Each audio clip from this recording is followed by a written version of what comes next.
amazing Agas-Agas Bridge.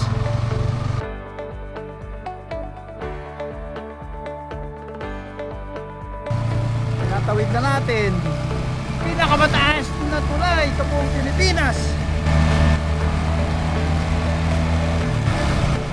2009 daw to yata nagawa. Yun ang sabi ng magtitindaron. Thank you Lord. Yan yung mga kasama natin, no? Alam na alam kung saan tatapat sa Girls CR. Sabi yung ano na yun. Astig, yung kulay na astig.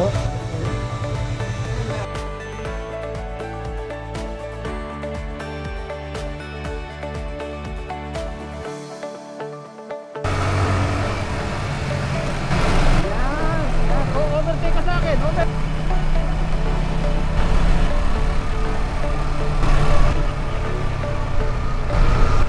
Yun!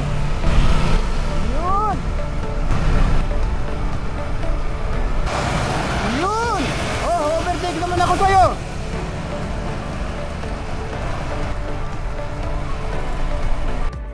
Grabe, no?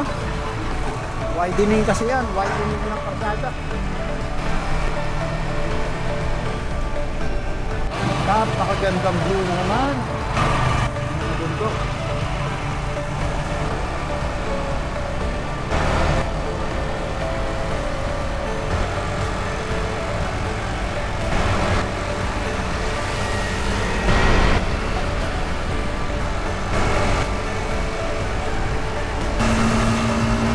Perfect view. Bundok sa kaliwa. Palayan. Sa kanan. Ganda ng Leyte. Wow! Dagat-dagat.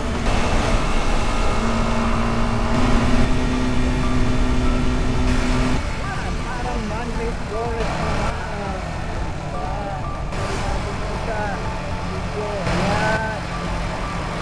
Yun! Yun, oh!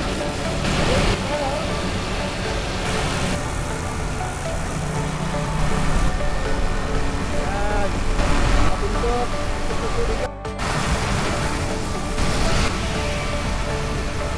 Nagsunan yung kargahape. So huli na raw ako dahil wala akong center stand. Nakatugap. So dito kami sa port ng San Ricardo.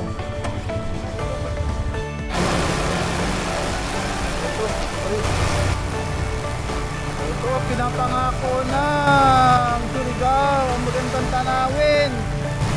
Kanan natin, bundok at dagat. Ito.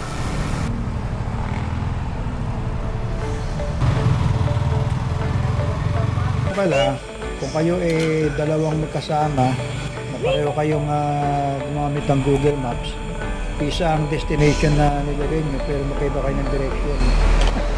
Dahil pagtatagpo pa kayo sa gitna. Yun ang dapat matutuhan ng mga biyahero. Pero tayo ini-enjoy lang natin.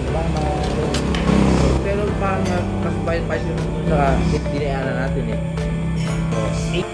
At least, ngayon, alam natin, pagka magdilim na diretso na tayo sa San Ricardo Port, ay Tikiting. Hindi, ang akala ko, pagdating doon, Yun na yun. doon na rin ang Montenegro, doon na lahat ng ano. Pero ang hinahanap ko yung port, yung nga yung, ano nga yung... Yan, dami namin dapat palang malaman. Kaya sineshare namin ito sa inyo para kung kayo man ay mapupunta rito, mga ganyan. Dahil lamang sa aming pagsusot ng kapote ng umulan, yun lang ang dahilan kaya kami na iwan ng Montenegro na mas maaga sana umalis. Nakahanda ka na ma-delay o maaga naman. Ganun talaga. Ay nako, thank you. Kahit paano nandito.